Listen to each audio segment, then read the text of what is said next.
여러분 반갑습니다. 네. 이렇게 들어올 때 그냥 평범한 학교, 그냥 보통 허름한 평범한 학교라고 생각하고 이렇게 지하로 내려와 보니까 너무 밝아요. 여러분이 밝고 살아있고 하나님의 백성이 이렇게 밝고 활기차게 여기서 모이고 삶을 갖는구나, 그걸 느끼면서 굉장히 기뻤어요. 저는 기뻤어요. 굉장히 기쁘고 감사했습니다.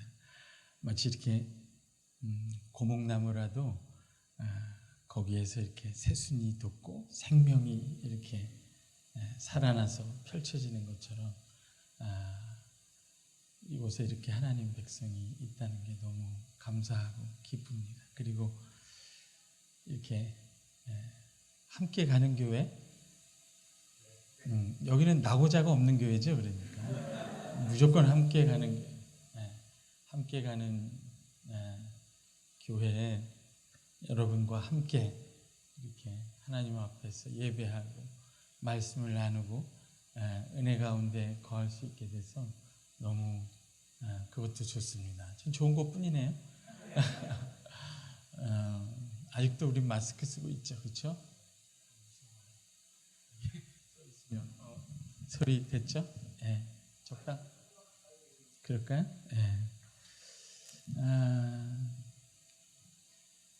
오늘 여러분과 함께 나누는 그 말씀의 제목이 하나님과 함께, 제가 함께라는 말을 넣었어요. 그렇죠? 여러분이 함께 가는 교회니까 이렇게 수련회를 통해서 이 교회의 설립 취지를 제가 목사님께 묻지는 않았어요. 알 것 같아요.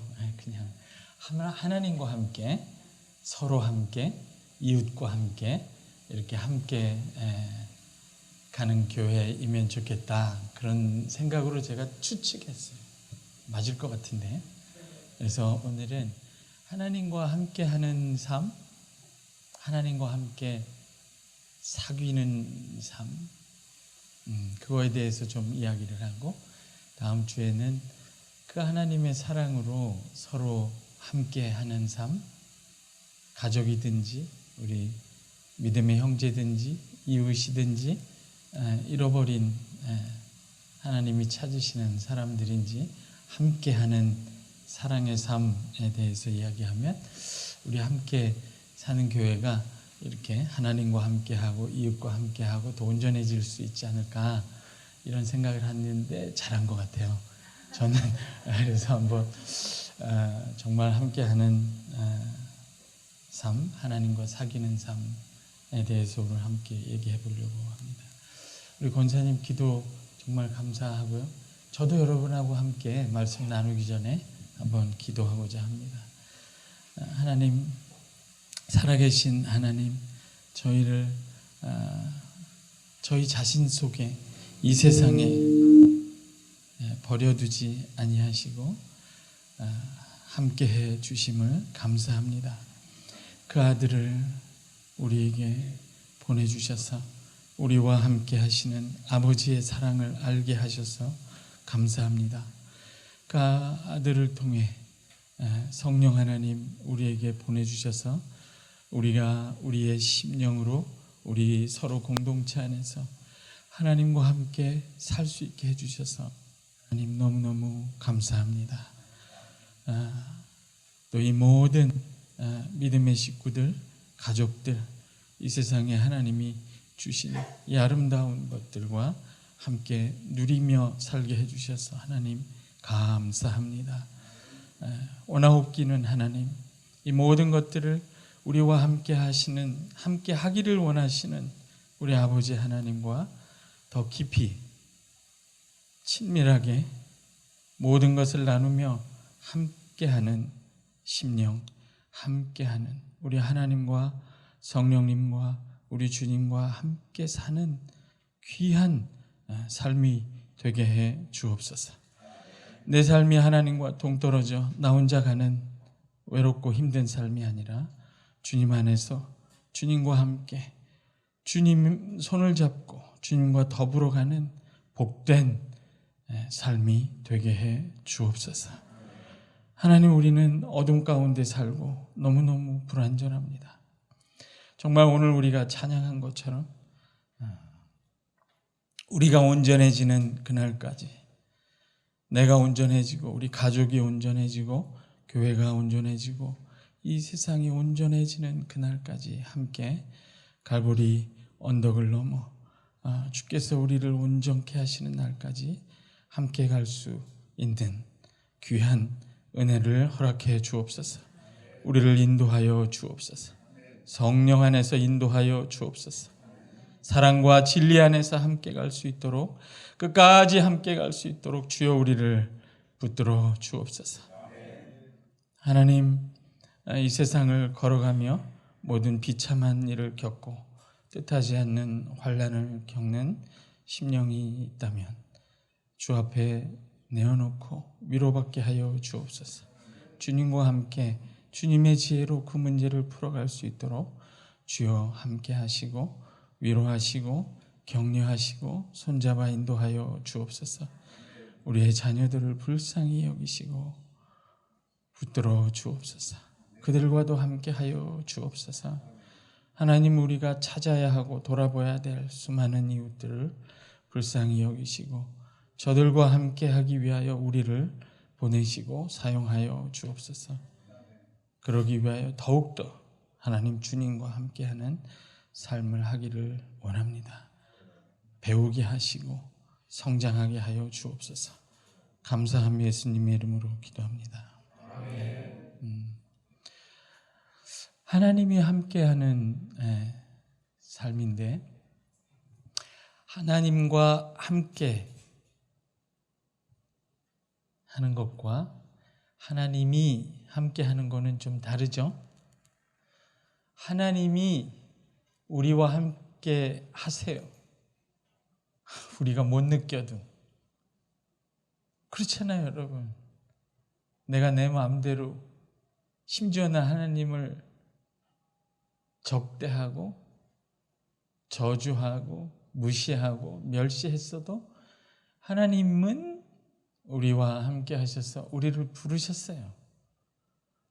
여러분, 제 발로 기뻐서 걸어 들어온 사람이 어디 있어요, 여기? 있구나. 다 말 안 듣다가 너무나 많은 사람의 가슴을 아프게 하고 수많은 무릎을 꿇리고 눈물의 기도를 받고 성령님이 그 골방에 있는 거 찾다가 찾아서 실패하고 낙심한 가운데 자기 멋대로 살다가 하나님이 그 많으신 긍휼로 불쌍히 여기셔서 하나님이 자기 아들을 나 같은 거를 위해서 보내셔서 그 예수 그리스도의 복음을 들어도 믿지 않는 나를 위해서 성령 하나님을 보내셔서 그걸 알게 하시고 깨닫게 하시고 또 수많은 믿음의 친구들, 선배들, 나를 위해서 울어줬던 그런 사람들의 사랑에 빚져서 여기까지 온 거잖아요. 제 발로 오신 분도 많군요. 거의 다 하나님이 먼저 사랑하셔서 끌고 온 거죠. 내가 아무렇게나 살아도 하나님이 날 사랑하셔서 이렇게 끌고 오셨으니까 지금도 대충 살아도 하나님이 계속 끌고 가시겠지. 그런 배짱이 우리한테는 있어요. 그렇죠? 있어요. 그래서 뭐 대충 살기도 하고 하나님 잊어버리고 살기도 하고 그냥 최소한만 하고 살기도 하죠. 그래 공고해져요. 그렇게 살면 풍성해지지 않고 뭔가 너무 많은 거를 놓치는 삶이 된단 말이죠. 하나님이 함께 하시지만 하나님과 함께 하는 것은 내가 애를 써야 되죠. 하나님이 나를 인도하셔서 나와 함께 하기를 원하시고 하나님이 나와 함께 하도록 나를 인도하시고 마음을 여시고 두드리시고 막 수련회를 오라고 하시고 교수를 불러다가 막 강의도 하고 설교도 이렇게 하시지만 그래도 내가 하나님과 함께 하겠다. 함께 더 하고 싶다. 더 무릎을 꿇고 기도하고 싶다. 하나님과 만나고 싶다. 집안일이 바쁘지만 더 많이 시간을 내서 주님과 교제하고 싶다. 온 가족이 바쁘지만 그래도 일주일은 한 번이라도 함께 모여서 다 함께 하나님과 사귀고 싶다. 예배 빠지고 싶지 않다.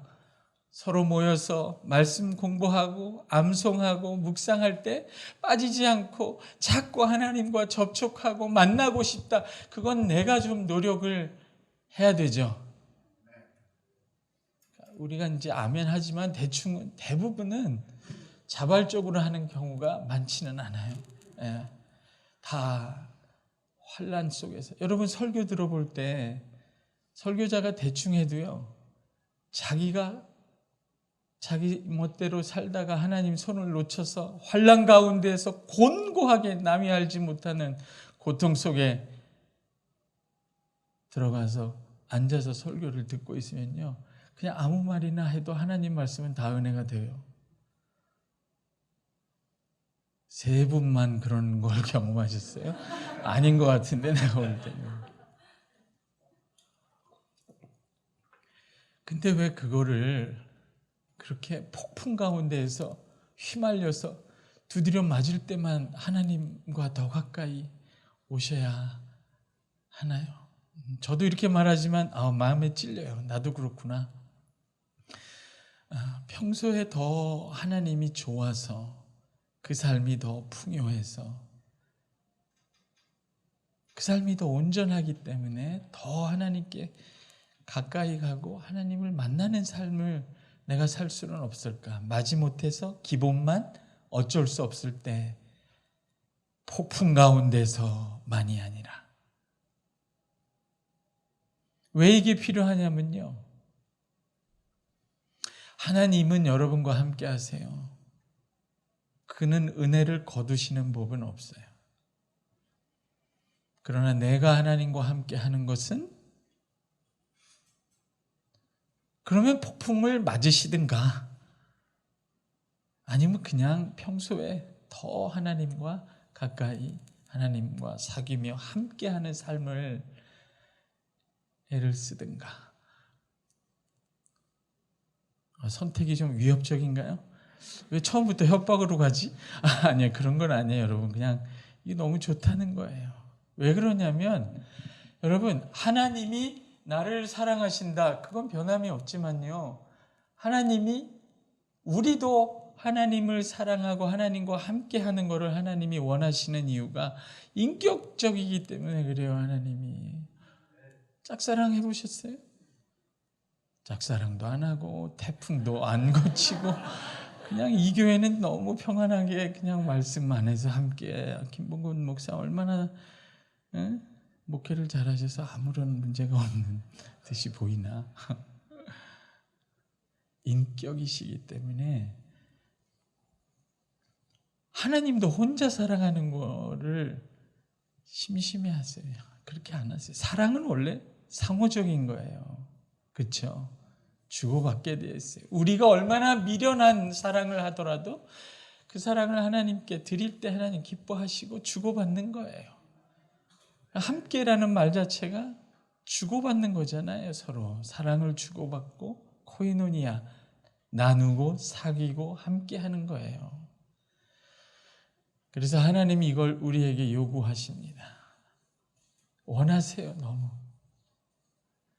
제발 내가 주는 거 달랑 받아서 그거 가지고 내빼고 그거 나한테 받은 거 다 쓰고 나야 나한테 돌아오는 그런 게 아니라 제발 내 곁에 좀 머물러라. 내 곁에 머물면 네가 훨씬 더 나에게 속한 모든 것을 받고 부요해질 것이다. 정말 함께 하는 교회 이름 너무 잘 졌어요. 어떻게 이렇게 졌을까? 어느 교수님한테 배웠을까?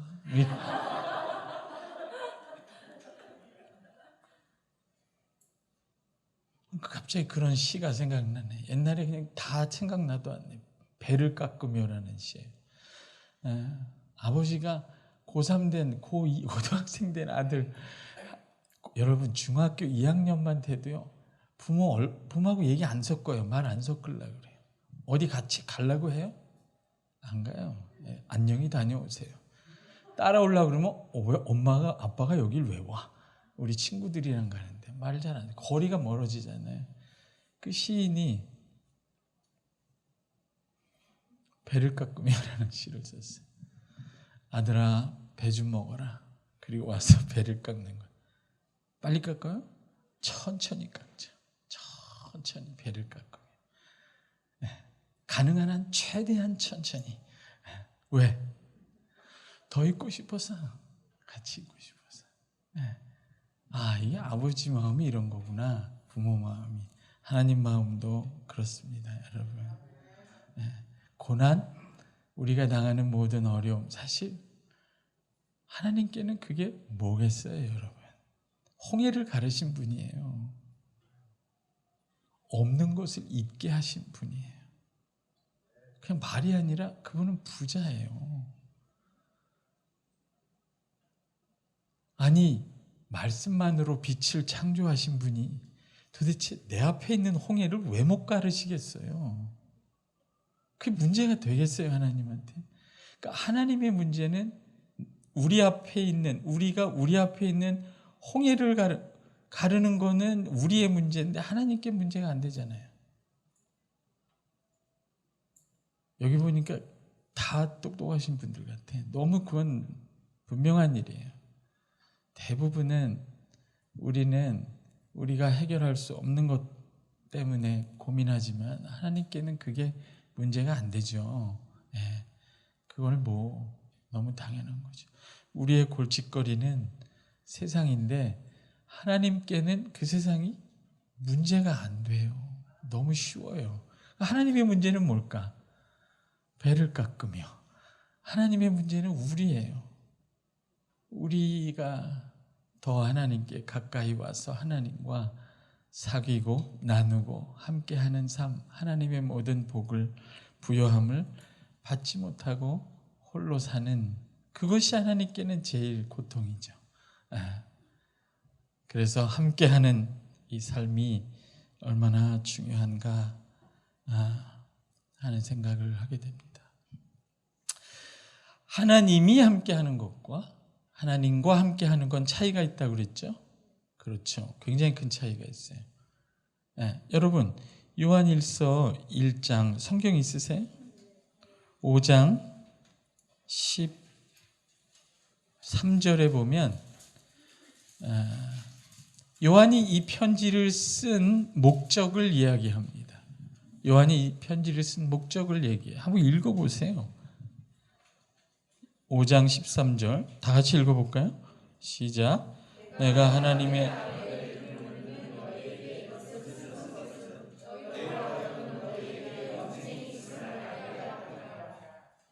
말이 참 재밌죠, 여러분. 제가 아까 한 이야기하고 같은 이야기예요. 하나님이 사랑하지만 내가 하나님이 나와 함께 하지만 내가 하나님과 함께 하지 않으면 어떤 일이 생기는지 보여주는 예요. 요한복음은 이제 그 공부 모드로 가려고 그랬는데 이러면 안 되는데, 그죠? 요한복음은 기록 목적이 내가 이 세상을 이처럼 사랑해서 내 아들을 보냈으니까 그 아들을 믿고 네가 영생을 얻었으면 좋겠다. 영생을 얻게 하려 하심이라 이렇게 얘기합니다. 없어요, 영생이. 근데 그 아들을 믿고 그 아들을 통해 영원한 생명을 얻게 된 거죠. 그게 요한복음을 기록한 목적이에요. 근데 지금은 좀 달라요. 너무 재밌어요, 여러분. 나만 재밌어요? 내가 하나님의 아들의 이름을 이미 믿는 너희에게 이것을 쓴 것이니. 이미 믿어요. 하나님의 아들의 이름을 전부 예수 믿어요. 그 아들을 믿음으로 이미 그 안에 영원한 생명이 있어요. 근데 뭐라 그래요? 너희에게, 그 아들을 믿는 너희에게 영원한 생명이 있다는 사실을, 있음을 알게 하려 함이라. 알게 하려 함이라. 뒤집어 말하면 뭐예요? 있는데 모른다는 거예요. 전능한 하나님이 내 앞에 닥친 이런 문제 따위는 얼마든지 해결할 수 있는데 그분의 능력이 뭔지, 그분이 나에게 원하시는 게 뭔지를 모른다는 거예요. 하나님이 있어도 없는 것처럼 산다는 거예요. 왜? 하나님이 함께 하는데도 하나님과 함께 하지 못하면 그걸 누릴 수가 없는 거예요. 당연하죠? 어려워요? 안 어렵죠? 지금도 똑같은 얘기예요.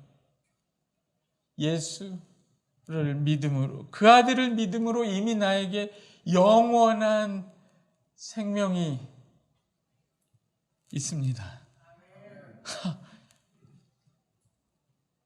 여러분이 절기마다 한약을 다려 먹지 않아도 몸이 쇠약해도 예수 믿는 여러분 안에 영원한 생명이 있어요.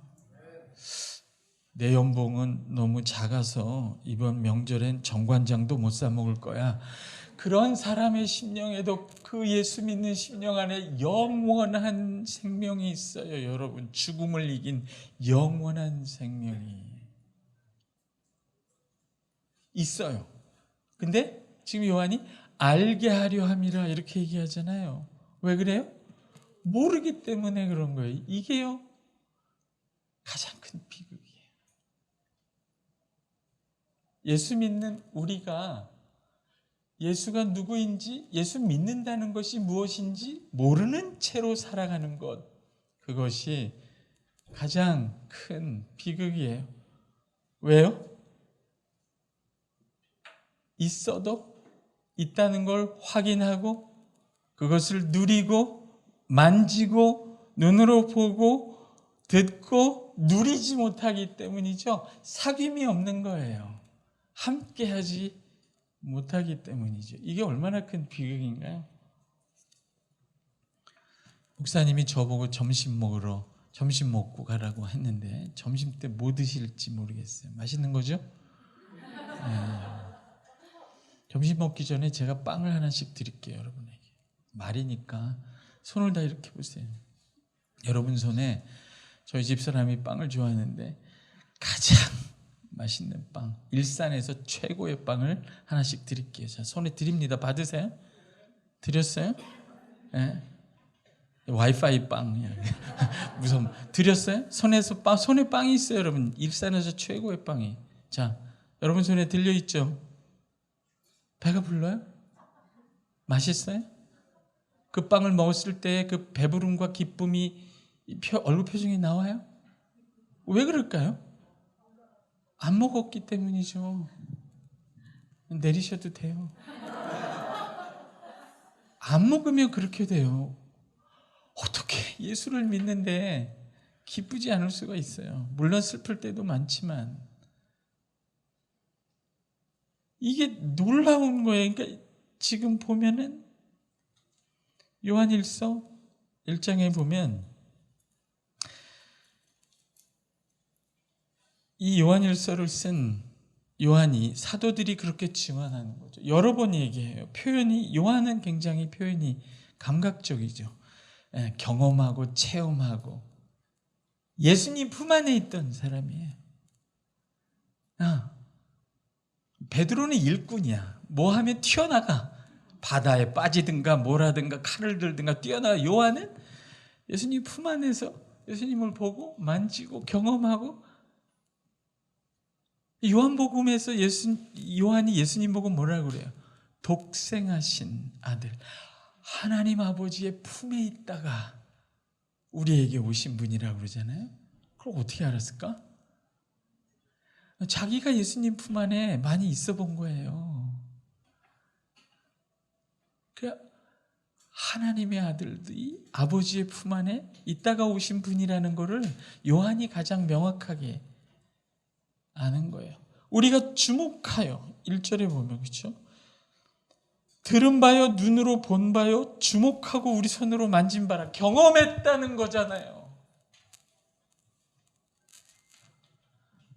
나와 함께 하는 하나님을 내가 경험했다는 거예요. 경험하지 않는데 어떻게 알아요? 어떻게 그게 하나님이 나에게 힘이 되고 능력이 되고 기쁨이 되고 지혜가 됩니까? 경험해야 되는 거죠. 이 중에 믿음이 좀 이렇게 있고 신앙 연륜이 지긋한 분들은 수없이 많이 경험한 거예요. 하나님이 정말 나와 함께 계신다는 걸 알고 있고, 그래서 내가 그 하나님 손을 놓치지 않기 위해서 부단히 애를 쓰고 있는 거죠. 알기 때문에. 경험한 거예요. 그냥 들은 게 아니라, 들은 건 그냥 빵을 손에 들고 있는 거고요. 지금 요한이 말하는 건 직접 경험한 거예요. 눈으로 보고 손으로 만지고 주목하여 본 바 이 예수 그리스도는 태초부터 있는 생명의 말씀이라는 거예요. 태초부터 있는. 여러분, 우리가 제일 무섭고 그 앞에서 흔들리고 슬퍼하고 깜짝 놀라고 충격을 받고 고통스럽고 괴로운 거는 다 세상이에요. 세상에서 오는 어려움들이에요. 세상 풍파가 우리를 덮칠 때 우리는 힘든 거예요. 근데 우리가 믿은 예수 그리스도를 요한이 봤는데, 이분이 누구냐면 태초부터 이 세상, 우리가 그렇게 두려워하고 해결하기 어려워하는 그 세상 이전부터, 그 세상이 지음받기 전에 계셨던 분이라는 거예요. 좀 어려운가? 와, 이게 우리가 예수 믿는다는 게 뭔지 아직 시작도 안 한 거예요. 여러분, 예수 믿어서 기쁘죠? 예수님이 십자가에서 내 죄 속죄해 주신 거, 사해 주신 거, 너무 그것만 해도 너무 기쁘잖아요. 내 죄를 사해 주신, 나를 죄에서 사해 주시고 용서해 주시고 죄 용서해 주시고 해방해 주신 그 예수님, 내 안에 계신 그 예수님이, 이렇게 해보세요. 또 이렇게, 자, 내 안에 계신 예수님이, 이분이 세상보다 크신 분이에요.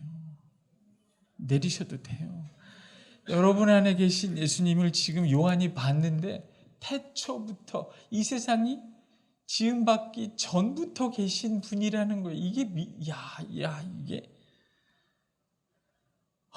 이게 요한은 이거를 너무 생생하게 본 거예요.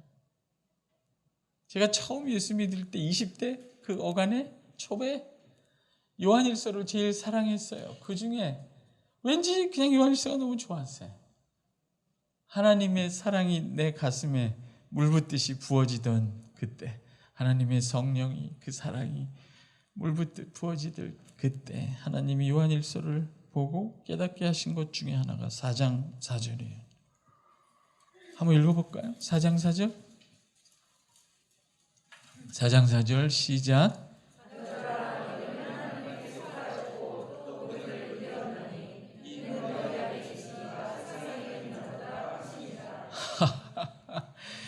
너희 안에 계신 이가 이 그리스도, 내가 믿는 이 예수 그리스도가 그저 내 죄를 대신해서 죽어주신 사랑도 기가 막힌데, 그것도 기가 막힌데, 너희 안에 계신 이가 세상에 있는 이 마귀예요.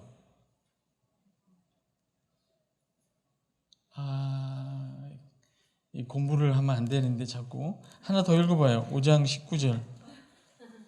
5장 19절, 이것도 중요해요, 여러분. 5장 19절 한번 읽어볼까요? 시작.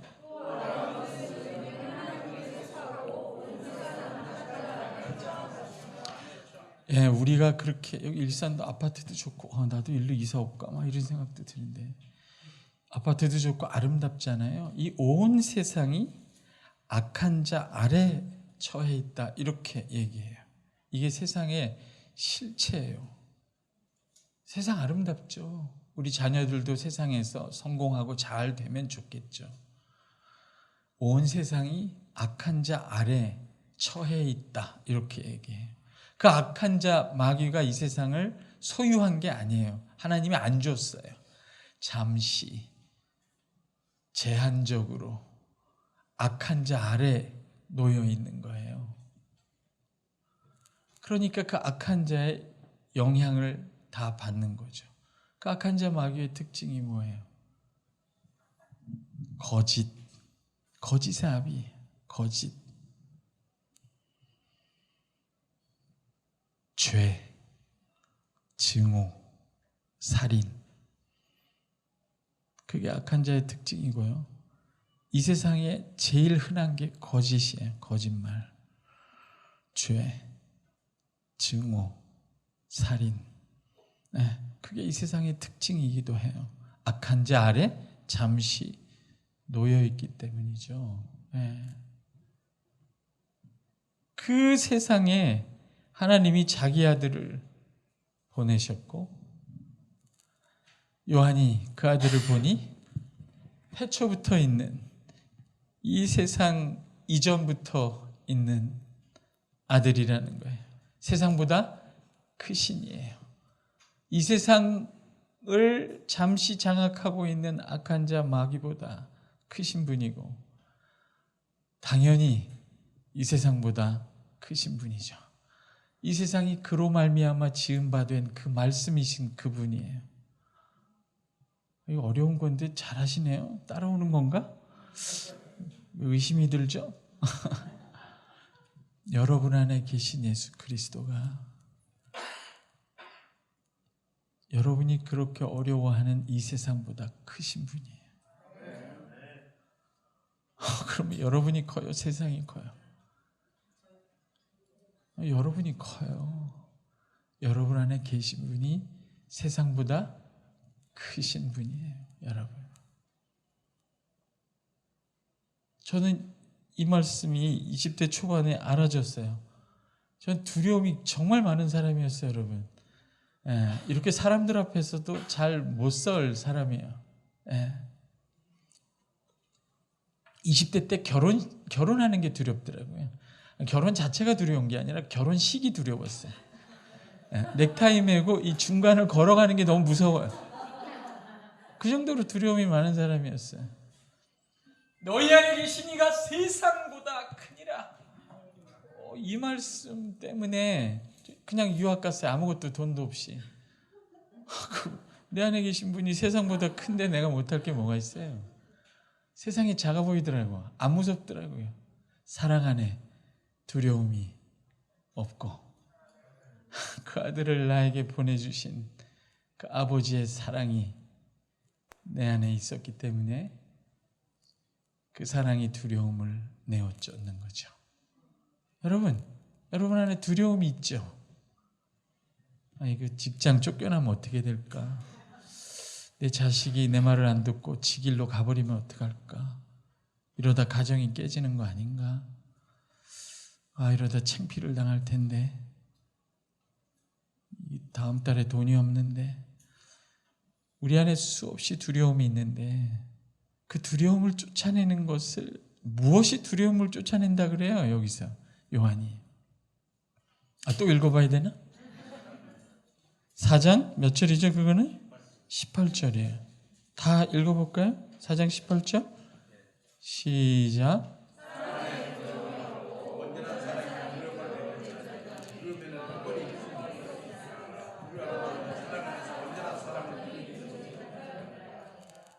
내가 내 마음에 두려움이 있어요. 세상에 무슨 문제 때문에 두려운 거죠.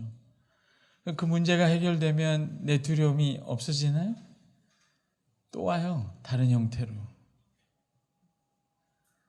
성경이 너무 지혜로워요.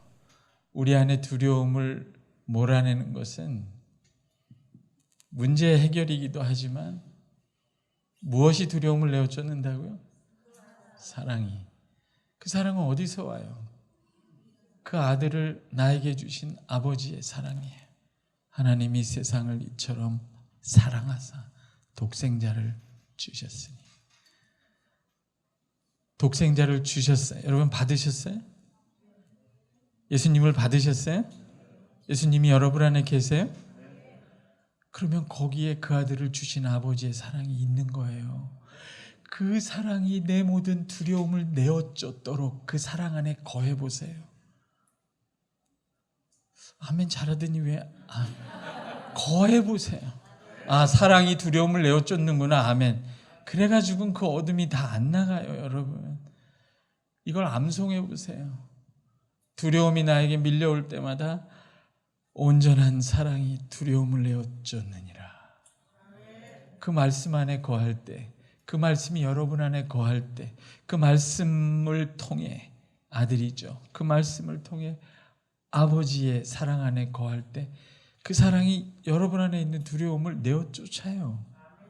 다 쫓을 때까지 그 사랑 안에 거해보세요. 어떻게 되나? 담대해져요. 문제는 그대로 있어도 아무런 두려움이 없어요. 이게 거하고 하나님과 사귀는 능력입니다. 이런 것들을 우선순위로 하나님이 나와 함께 하지만 내가 하나님과 함께 하는 그 사귐 안에 그 아들의 생명 안에 영원한 생명이라고 하네요. 생명의 말씀이라고 안 해요? 왜 예수님을 생명의 말씀이라고 표현해요? 우리가 살고 있는 이 세상이 악한 자 아래에 있기 때문에 그래요. 그 악한 자의 특징이 뭐라 그랬어요? 제일 첫째가 거짓, 죄, 증오, 살인, 죽이는 거예요. 하나님이 그 아들을 세상에 보내셨어요. 근데 요한이 보니까 그 아들이 생명의 말씀이에요. 태초부터 계신, 이 세상이 지은 바 되기 이전부터 계신 세상보다 크신 분이에요. 그리고 그가 생명이에요. 왜? 죽음이 가득한 이 세상에 그는 생명으로 오신 거예요. 생명의 말씀이에요. 진리예요. 왜? 거짓이 가득한 세상에 그가 진리인 거예요. 그가 생명의 말씀이다. 굉장히 추상적인 것 같죠? 교수님이 어려운 것 같은데 쉬운 것 같기도 하고 막 이러죠? 생명의 말씀이다. 추상적인 것 같죠, 여러분? 우리 그리스도인이 그분을 날마다 특별히 가장 되신 분들 아침 저녁으로 무릎을 꿇고 그분과 교제해서 그 생명의 말씀을 본인이 그 안에 자기 안에 채우고 그 생명의 빛과 진리의 빛, 사랑의 빛 안에 거하지 않으면 길을 잃어요. 길을 잃어요. 아주 잃지는 않아요. 하나님이 사랑하니까. 길을 잃어서 한참 가다 맞고 돌아오겠죠. 피폐해져서 돌아오겠죠.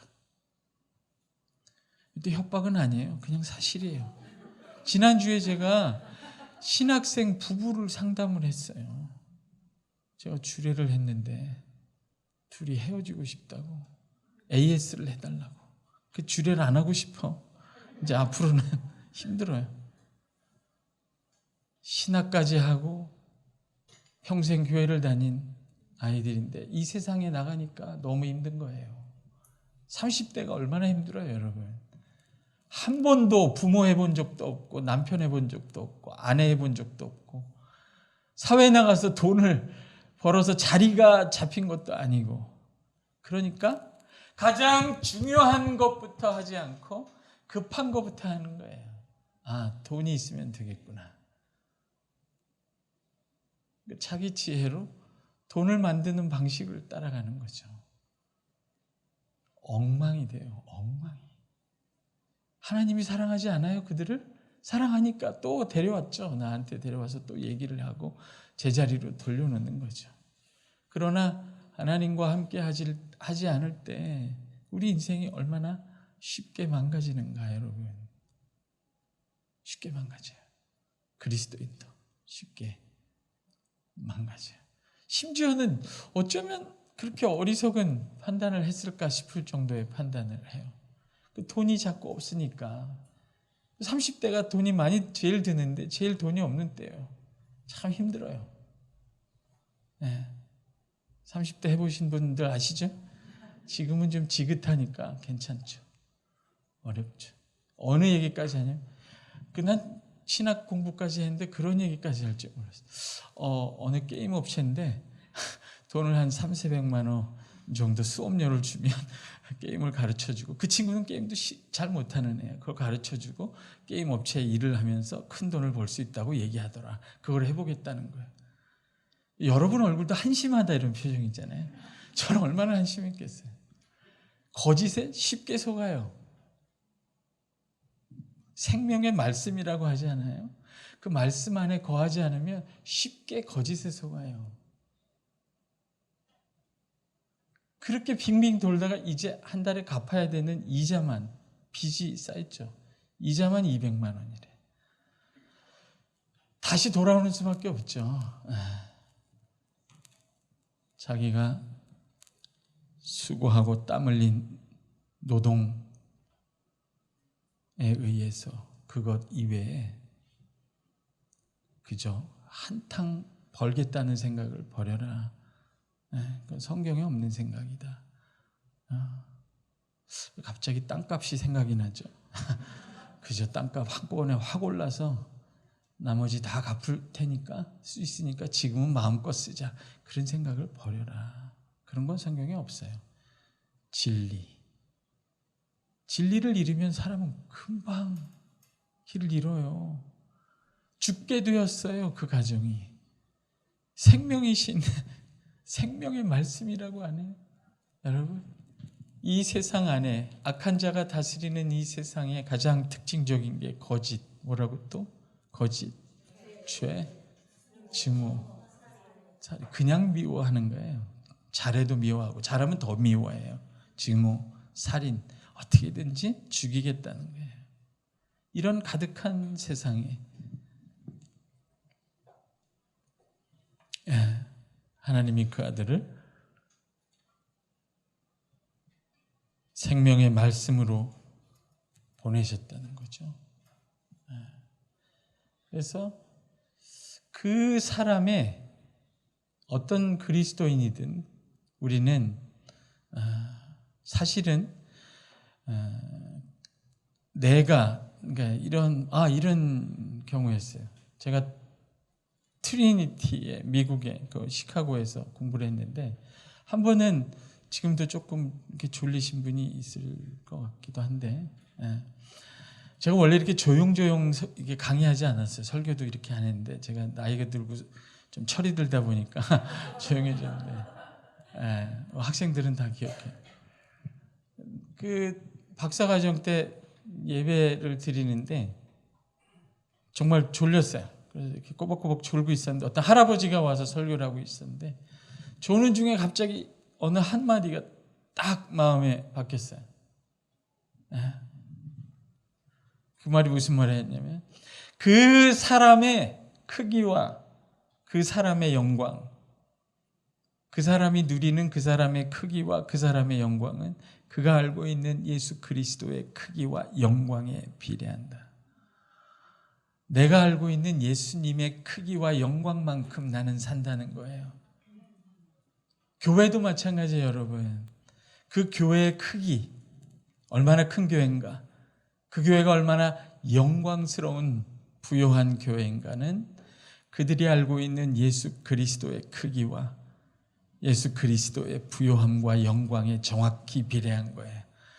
수천 명이 모였든 수만 명이 모였든 그거하고 상관없어요.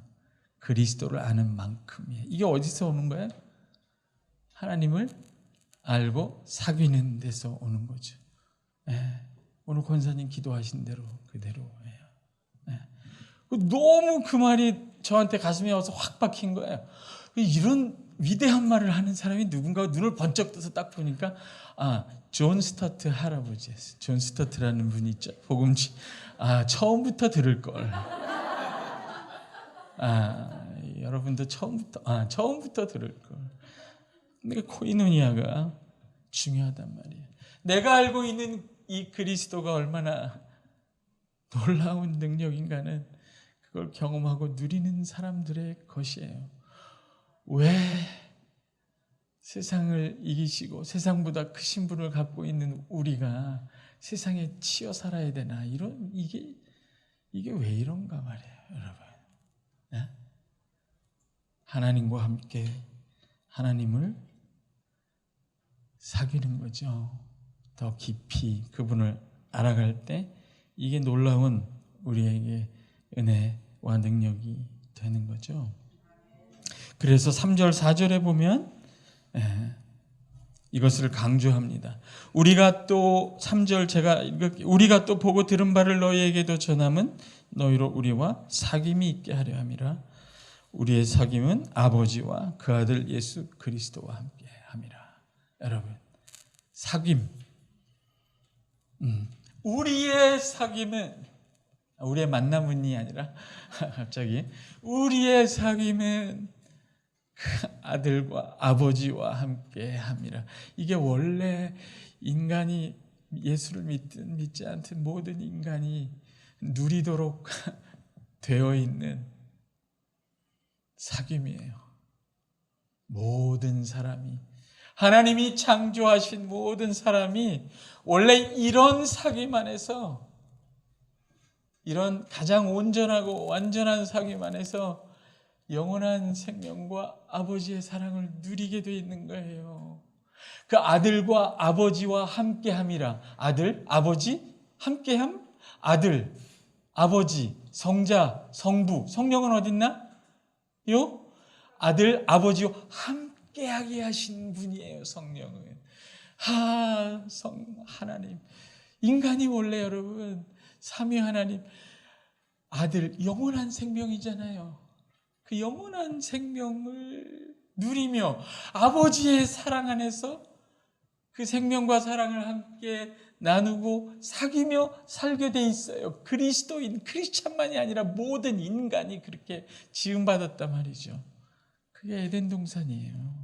그렇죠? 여러분, 너무 재밌는 게요. 4절에 보면 이렇게 돼 있죠. 우리가 이것을 쓰면 우리의 기쁨이 4절 한번 읽어보세요. 다 같이 시작. 이 충만한 기쁨은 어디서 나와요? 3절. 여러분 성경 읽을 때 전후 문맥만 잘 살펴보세요. 전후 문맥만 이해가 안 되면 전후 문맥을 수백 번 읽어봐요. 그러면 저보다 훨씬 나아요. 제가 해석하는 것보다 여러분이 해석하는 게 훨씬 성경을 알아듣게 쓰여진 거예요. 우리의 기쁨이 뭘 통해서요? 3절에 있어요. 사귐을 통해서. 어떤 사귐을 통해서? 아들과 아버지와 우리와 너희의 사귐을 통해서. 그건 교회 안에서 구체적으로 말씀을 통해서 일어나요. 그 아들이 말씀이잖아요. 말씀이신 그 아들을 통해서 영원한 생명이 나눠지고 거기에 아버지의 사랑이 항상 있게 돼요. 말씀이 빠진 사귐은 충만한 기쁨을 가져다 주지 못해요. 말씀으로부터 시작해요. 그 아들과, 말씀이신 아들, 생명의 말씀이신 그 아들을 나누기 시작할 때, 그 아들을 통해서 서로 나눌 때 그 아들을 우리에게 보내신 아버지의 사랑이 나누어집니다. 성령을 통해. 그러면 충만한 기쁨을 누리게 되죠. 기쁨. 4절에 보면 기쁨이라고 되어 있죠. 충만한 기쁨. 이게 어디서 온다고요? 그러니까 여러분, 제가 그랬죠. 예수 믿는 사람이나 믿지 않는 사람이나 똑같이 이렇게 살게 되어 있는 거라고. 그러니까요. 여러분만이 아니라 우리 주변에 믿지 않는 세상 사람들도 다 한결같이 추구하는 게 뭐예요? 기쁨이에요. 좀 기쁨이란 말이 고상하죠? 쾌락, 즐거움, 행복.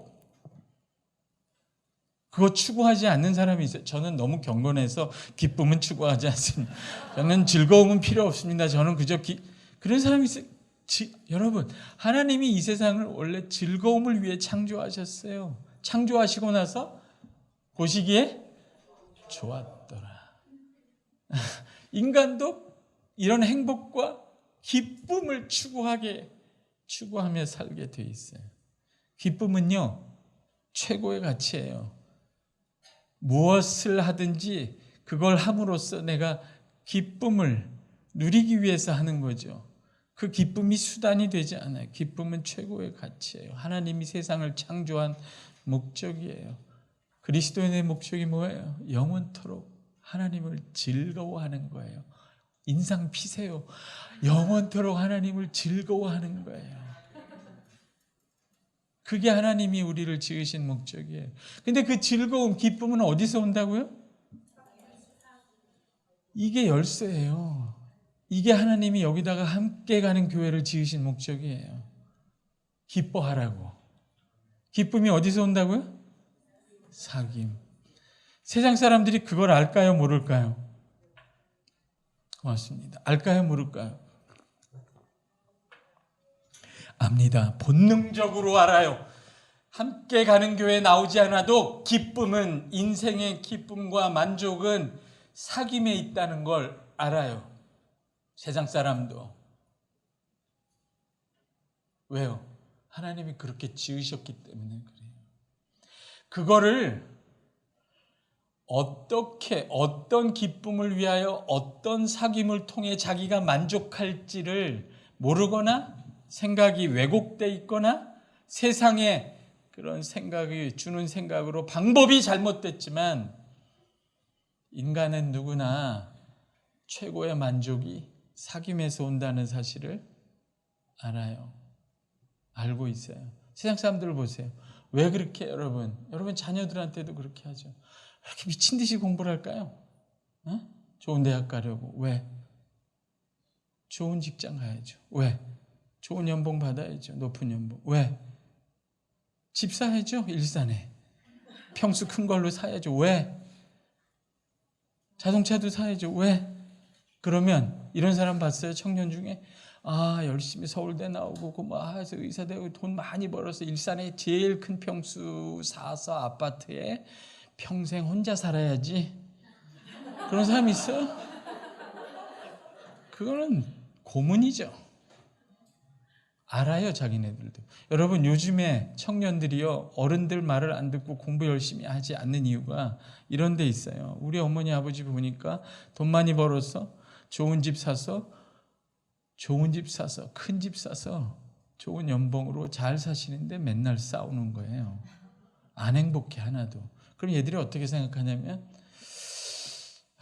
피곤하게 공부 열심히 해가지고 직장 가서 피 터지게 해가지고 이렇게 해서 저렇게 해서 큰 집 사고 저렇게 싸우며 사느니 그냥 적게 벌고 친구들과 카페를 거실 삼아 소카를 내 차 삼아. 그 중요하지 않아. 왜냐하면 친구들과 함께 좋은 사귐을 통해 충분한 기쁨을 누릴 수 있거든요. 이미 한국은 인프라가 잘 돼 있기 때문에 이게 영리한 거야. 그러니까 부모가 너 공부 안 하다가 그렇게 하면 어떻게 될래? 그러면 걱정이 없고 별로 충격을 안 받아요. 자기네는 이미 뭐가 행복하고 어떻게 하면 행복한지를 알고 있는 거예요. 그것도 틀린 생각은 아닌 거죠. 기쁨이 어디서 오는지를 알고 있는 거죠. 근데 그게 왜곡되어 있는 거죠. 기쁨, 정말 충만한 온전한 인간이 누릴 수 있는 온전한 기쁨이 아니라 그냥 단순한 쾌락을 원해서 사귀죠. 뭐하고? 중학교 2학년 아이가 밤새 자기 방에서 컴퓨터하고 사귀어요. 깊은 사귐 가운데 들어가요. 컴퓨터와 핸드폰과 깊은 교제 가운데 들어가서 만족을 누리죠. 애들한테 핸드폰 뺏어봐요. 돌죠. 그건 죽으라는 얘기예요. 인간은 누군가와 사귀게 돼 있어요. 접촉하고 연결되고 싶어 하는 거예요. 교회 안 나와도요, 핸드폰 들고 수시로 체크합니다. 누군가와 연결되고 싶고 사귀고 싶은 거예요. 기쁨이 거기서 나온다는 걸 아니까. 그런데 힘든 거예요. 이 사귐을 통해서 진정한 기쁨을 누리기 위해 사랑하고 성장해야 되는 건 싫은 거죠. 그래서 만들어낸 프로그램이 나 혼자 산다. 나 혼자 산다. 제가 뭐 그 프로그램에 대해서, PD에 대해서 악감정이 있는 건 아닌데 볼 때마다 장수 프로그램이에요. 볼 때마다 배신감을 느껴요. 저는 약간. 정말 나 혼자 살고 그래서 기쁠 수 있으면 혼자 사는 사람이 나와야지. 혼자 사는 걸 보여줘야지. 나 혼자 사는 사람들이 함께 나와서 어울려 살면 그게 어떻게 나 혼자 산다. 여러분 그 프로그램을 좋아하시고, 첫째, 너무 애착이 많으셔서 저가 얘기하는 게 못마땅하시군요. 치사한 것 같아요. 느낌에 나는. 정말 혼자 살려면 혼자 사는 걸 보여줘. 혼자 살고도 인간이 얼마나 만족할 수 있는지를 보여주세요. 제가 왜 심각해지죠? 화가 나요. 그런 식으로 속이는 게 그렇잖아요. 진정한 기쁨은요. 그래서 미운하고 오나 죽기 살기로 붙어 살고 평생을 사는 부부가 진짜 뭐가 기쁨인지 죽을 때 알게 되는 거예요. 전우애가 뭔지, 인간에 대한 긍휼이 뭔지, 인간에 대한 소중함을 어떻게 알아요? 혼자 사는데. 교회도 조금 못마땅하면 옮기고 나한 데 가고 여기서 지지고 볶고 싫구나. 참고 넘어가는 거죠. 참고 함께 사는 걸 배우지 않으면 인간은 충만한 기쁨을 누리지 못합니다. 에덴의 뜻이 뭐예요? 여러분 에덴의 뜻이 뭔지 아세요? 에덴, 히브리어로 기쁨이라는 말이에요. 기쁨이 어디서 나와요? 에덴 동산에서는 하나님이 사람과 서로 아무런 격이 없이 사귀었어요. 정말 행복하고 싶으면 아들과 아버지와 우리와 너희가 사귀는 이 사귐에 전념하시고 이걸 잘해야 해요. 그래야 정말 초막이든 궁궐이든 기뻐하며 살 수가 있죠. 제가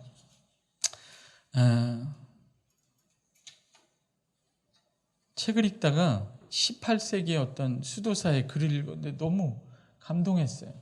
여러분도 이게 감동이 되고 이 동의가 되면 참 좋겠는데 이렇게 썼어요. 하나님에 의해 창조된 영, 하나님에 의해 창조된 영인 인간에 영이 있다는 거예요. 이게 서구 17세기 이후 근대주의, 과학주의, 이 세상 지금 한 300~400년 됐는데요. 과학주의, 이 계몽주의 이후 온 세계 이렇게 물질주의적인 시대가 별로 없었어요. 한 400~500년밖에 안 됐어요. 그 이전에 고대인들, 중세인들, 성경의 사람들은요. 인간은 당연히 영이 있고 하늘과 교통하고 하나님과 교통하고 이런 영적인 세계가 있다고 생각하고 산 거죠. 너무너무 물질적인 세계. 우리가 사는 세상이 그냥 비난하는 게 아니라 너무 사실이에요. 질식해서 살아요. 거의 다. 읽어보세요. 18세기 수도사예요. 하나님에 의해 창조된 영인 인간 영혼은 인간을 자신의 형상과 모양에 따라 창조하신 하나님 안에서가 아니면 그 어디에서도 만족도, 휴식도, 평화도, 위로도, 기쁨도 발견할 수 없다. 이게 우리가 그렇게 잘 먹고 잘 사는데도 하염없이 지치고 피곤한 이유예요. 휴가 가서 더 지쳐. 외국에 가면 더 지쳐. 물론 약간 회복이 되는 것도 있지만 영이죠. 인간이 우리 안에 있는 영이죠.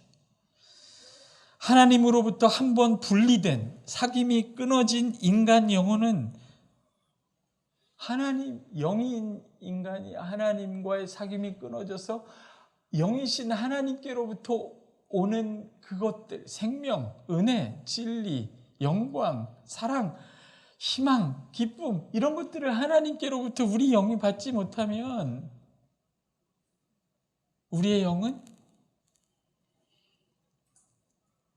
피조물 안에서 만족하려고 하고 마치 돼지 여물과도 같은 정념, 육체의 정념, 뭘 할까, 육체의 욕망, 육체의 패션, 이런 것들을 우리의 영이 자기 먹인 줄 알고 먹는다는 거예요. 육체의 정념을 인간의 영이 먹는데 그걸 돼지 영물이 먹는다고 하죠. 세상 사람들은 그걸 꿈을 쫓는다, 자기의 뜻을 이룬다. 헐리우드 영화들은 내 꿈을 쫓아가라 그렇게 얘기하지만 인간의 영이신 하나님으로부터 받을 수 있는 것을 받아먹지 못하면 그 영이 자기 육체의 정념을 돼지 영물처럼 먹고 산다는 거예요. 그러면 어떻게 돼요? 육체는 과부하가 걸리고 영은 줄여요. 그리고 그 육체는, 이 사람이 뭐라 그러냐면, 육체도요 여러분, 살리는 것은 영이니 육은 무익한 게 아니라 육은 그 영이 하나님께로부터 받는 것을 먹고 살게 됐어요. 우리 육체도 하나님께로부터 오는 기쁨이 우리 육체에 가득할 때, 여러분 어떤 강사들이 그러잖아요. 진리를 깨닫고 하나님의 은혜를 깨달을 때 우리 안에 나오는 호르몬은 수천만 원을 주고도 못 사는 호르몬이라고. 그래서 종교인들이 제일 오래 산다고. 죄송합니다. 제가 제일 오래 살 거예요, 여러분. 안녕히 계십시오. 먼저들 가십시오. 저는 장구하게 살 가능성이 높아요. 진리와 은혜 속에서 인간의 육체가 하나님이 영으로부터 주시는 소망과 기쁨과 진리, 희열, 이런 거를 느낄 때 우리 육체도 살아요. 근데 영이 이게 끊기면 영은 우리의 욕망을 위해서 살아요. 그게 얼마나 비참한 거예요. 그리고 육체는 과부하가 걸리고 그 육체가 먹는 것은 세상의 물질, 생명이 빠져나가는 그 물질을 먹고 결국 죽어간다는 거예요. 이걸 이 수도사가 수도원에 앉아서 뭐라고 그랬냐면 인간 구성의 해체라고 그랬어요. 저는 이게 너무, 인간이 이런 식으로 해체가 되는구나. 영이 하나님과 교제하지 못하고 자기 육체, 욕심과 정념을 자기 건 줄 알고 살다가 육체를 피폐하게 하고, 육체는 영으로부터 뭘 먹지 못하고 물질을 먹다가 인간이 영과 육체와 세상이 해체돼 버리는 거죠. 이게 비극이에요. 이게 삭임이 끊어진, 하나님과 함께하지 못하는 세상이 가는 비극이에요. 다 줄여 죽습니다. 여러분, 영이신 하나님과 교제해야 돼요. 우린 그렇게 할 수 있도록 하나님이 그리스도, 자기 아들을 보내셔서, 믿음을 주셔서, 성령을 보내셔서 얼마든지 그 아들을 믿는 믿음 안에서, 성령 안에서 살아계신 영이신 하나님과 교제하며 그 아들의 영원한 생명을 어느 때든지 받아 누리며 그 성령을 통해 하늘의 모든 신령한 은총과 진리와 소망과 기쁨을 무한대로 대가 없이, 줄인 자들아 와서 먹으라. 왜 줄여요? 목마른 자들아 와서 마시라.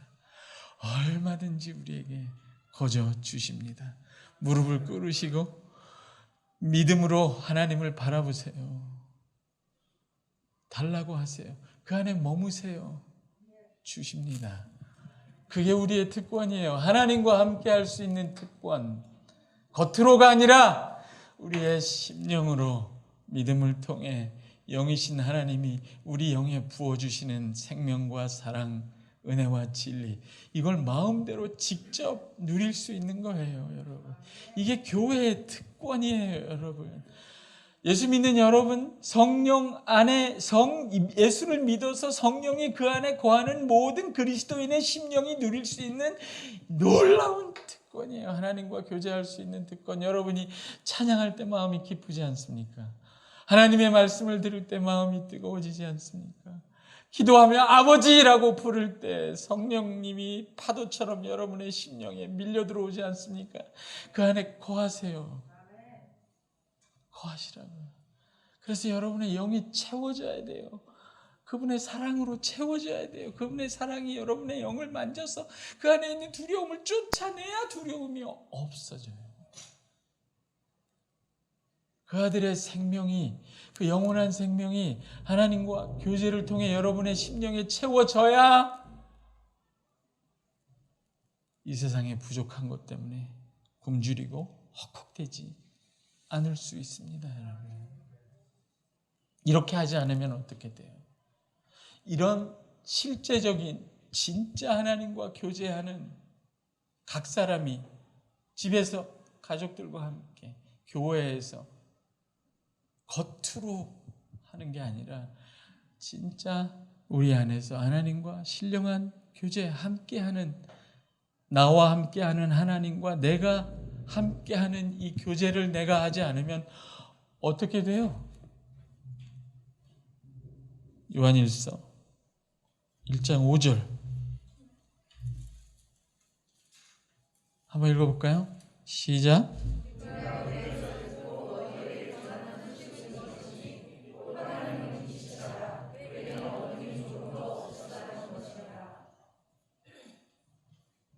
하나님은 빛이시라고 그래요. 왜? 이렇게 생각해 봤어요, 제가. 왜 이 교제가 이렇게 어려울까? 하나님과 함께 하고 싶은데, 교제하고 싶은데 왜 이게 싫을까? 어려울까? 그가 빛이시라는 거죠. 그에게는 어둠이 조금도 없다는 거예요. 왕부담. 나는 그냥 어둠이야. 98%가 어둠인데 그걸 꺼내보이는 것 자체가 대단한 신뢰가 아니면 어려운 거 아니에요? 왜 우리가, 여러분, 예를 들어서 금요일이나 토요일 날 그럴 뿐이 없지만 막 살았다, 클럽에 갔고 하여튼 퍼마셨다.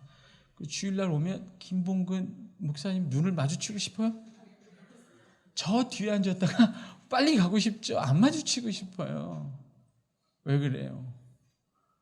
그렇다고 하나님을 버린 건 아니에요. 우린 절대로 하나님을 버리진 않아요.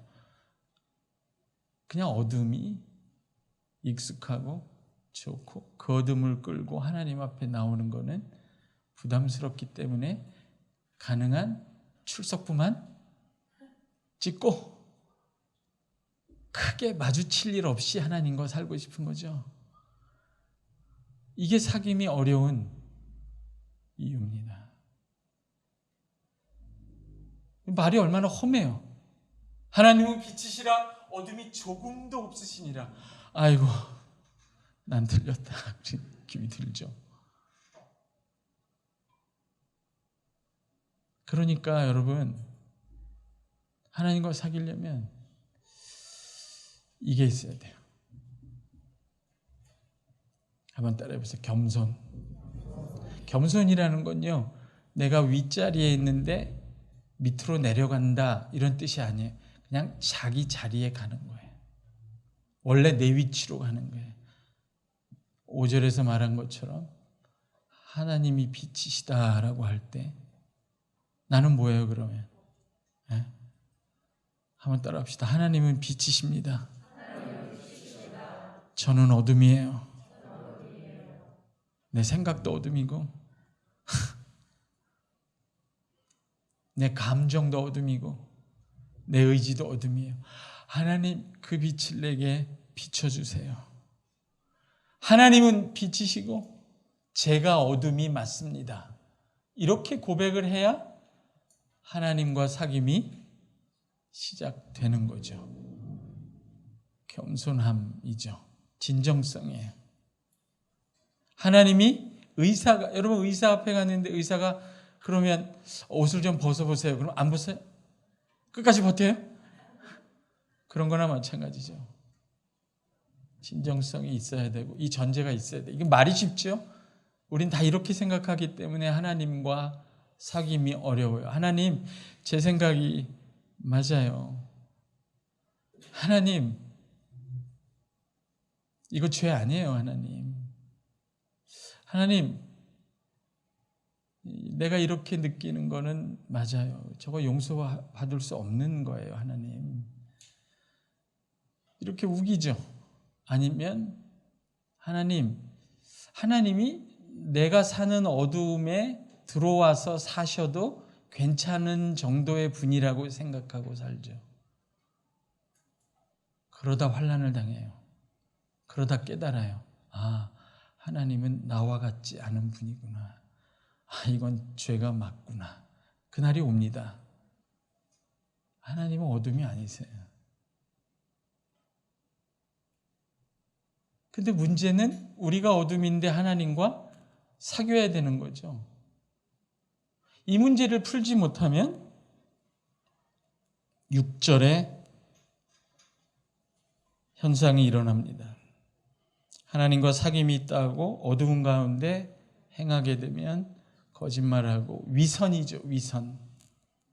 하나님은 빛 가운데 계시고 나는 어둠 가운데 항상 있으면서 만나지 않은 채로도 잘 살 수 있다고 생각하는 위선에 빠집니다.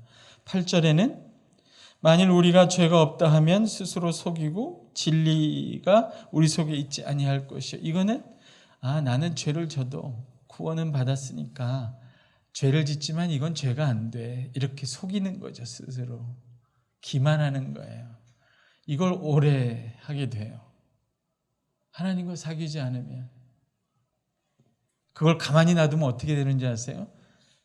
그 어둠 속에 있다가 교회 안 나옵니다. 그리고 그걸 죄라고 말하는 목사님의 설교를 싫어하죠. 하나님이 그거 죄야라고 얘기하면 그 어둠 속에 너무 오래 있었기 때문에 이렇게 얘기합니다. 이걸 죄라고 하는 당신의 말씀, 성경 말씀이 틀린 거야. 이렇게 왜곡하게 돼요. 빛을 어둠이라 하고 어둠을 빛이라 하게 돼요. 이게 사귐이 없을 때 가는 마지막 길입니다. 그럼 문제가 뭐예요, 여러분? 저도 알아요. 우리가 점심을 먹어야 된다는 거를. 제가 잊어버렸는 줄 아는데 아니에요. 하나님과 사귐을 하려면 인내가 있어야 돼. 오래 거해야 돼. 여러분, 어둠이 빛과 어떻게 사귑니까? 이게 가능해요, 여러분. 이게 놀라운 거예요. 7절을 한번 보세요. 제가 7절을 읽고 놀란 부분이 있어요. 7절을 보면 앞부분에 저가 빛 가운데 계신 것 같이 우리도 빛 가운데 행하면 이렇게 돼 있죠. 우리가 빛 가운데 있을 수 있다는 거잖아요. 그렇죠? 근데 뒤에 보면 7절 끝에 보면 모든 죄에서 깨끗게 하실 것이요 이렇게 되어 있습니다. 그러면 무슨 말이에요? 모든 죄가 있는데 빛 가운데 있을 수 있다는 거잖아요. 이게 놀라운 거죠. 그렇죠? 그 이유는 뭐예요? 7절에 보면 그 아들 예수의 피가, 한번 따라합시다. 그 아들 예수의 피가. 하나님이 빛이시라 할 때 그 빛은 그냥 우리의 죄를 낱낱이 밝혀서 우리를 부끄럽게 하고 정죄하는 목적을 위한 빛이 아니에요. 그 빛 한가운데 예수의 피, 뜨거운 긍휼, 하나님의 생명과 사랑의 불길이 에서 나오는 빛인 거죠. 따뜻한 빛인 거예요. 그러니까 그 안으로 걸어 들어갈 수 있어요, 없어요?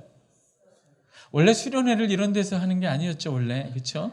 강원도에 가서 수련회. 여러분, 수련회 마지막 날 뭐예요? 여기서도 할 수 있나? 운동장에서 하면 되죠. 마지막 날 뭐예요?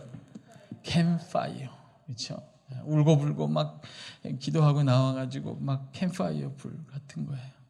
멀리서 캠파이어 가까이 가면 우리 형제 자매들 다 보여요, 얼굴이. 그래서 참 좋아하기 힘들어요. 근데 그 불이, 캠파이어 불 가까이 가면 어떻게 해요?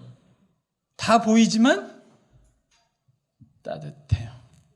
따뜻한 불이에요. 생명과 사랑이 있는 불이에요.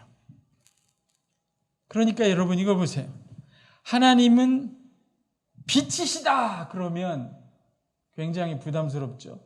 근데 똑같은 문장의 강조점을 앞에다 둬보세요. 하나님이 빛이시다. 내가 아니라 하나님이 빛이세요. 얼마나 고마운 일인지 몰라요. 그러면 내가 내 안에 있는 어두움을 다 몰아내려면 어떻게 하면 돼요?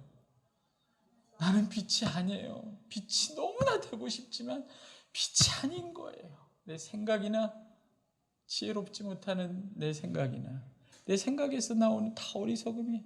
내 감정, 사랑이고 친절인 것 같지만 다 이기적인 거예요.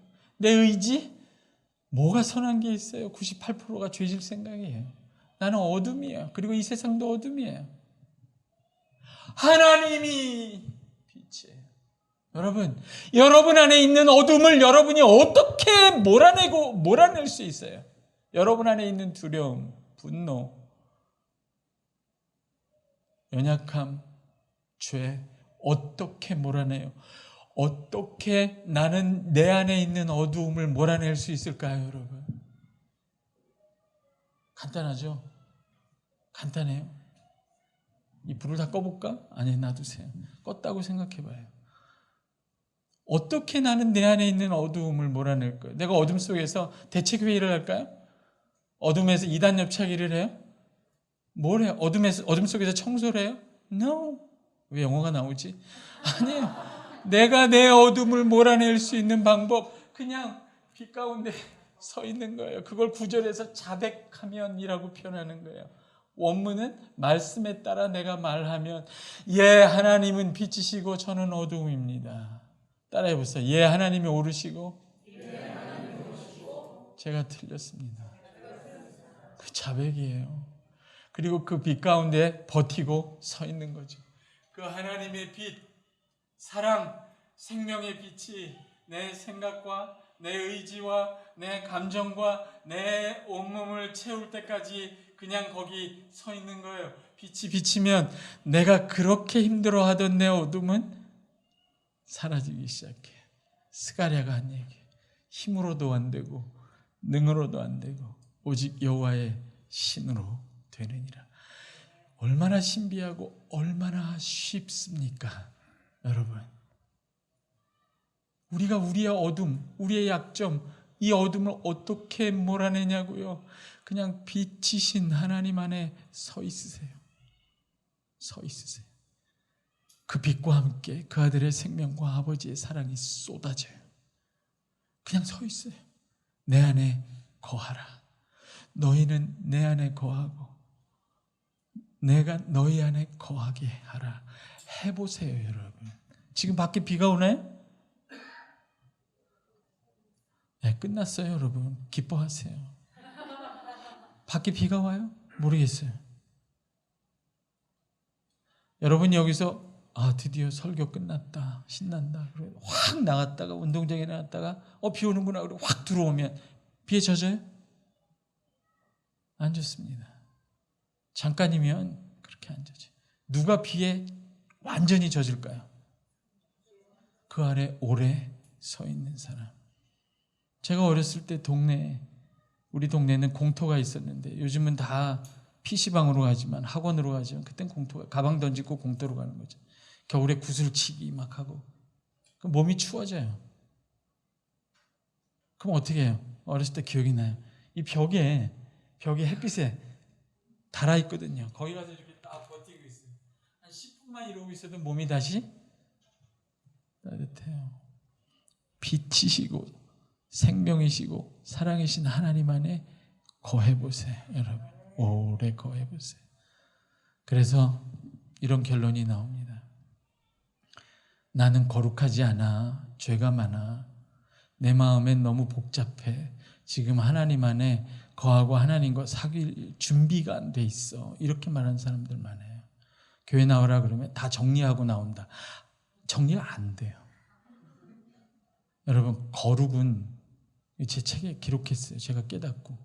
거룩은 사귐의 조건이 아니라 사귐의 결과예요. 어디서 그 거룩을 얻어요? 사귀지 않으면 못 얻어요, 하나님과. 또 하나, 제가 명언을 많이 만들었는데 깨달았어요. 하나님이, 이 진짜 중요한 거예요, 여러분. 하나님이 우리의 죄를 싫어하죠. 싫어해요. 고통당하세요. 우리가 죄 지을 때마다 성령이 말할 수 없는 탄식으로 고통당하세요. 하나님이 우리 죄를 싫어하셔요. 근데 그거보다 더 싫어하는 게 있어요. 하나님이 여러분의 죄보다 더 싫어하는 게 있어요. 그 죄 때문에 자기와의 사귐에서 한 발 두 발 멀어져 가는 걸 더 싫어해요. 그냥 아멘 하세요. 빨리 끝내게. 아멘. 하나님이, 따라해보세요. 하나님이 나의 죄보다 더 싫어하는 거는 내 죄 때문에 하나님에게서 멀어지는 것이다. 그냥 나오세요. 그냥 나오세요. 그냥 나오세요. 어느 때나. 여러분의 아이가 비 오는 날 밖에 나가서 진흙탕에서 놀면 집에 안 들어와요. 집에 들어오면 어떻게 해요?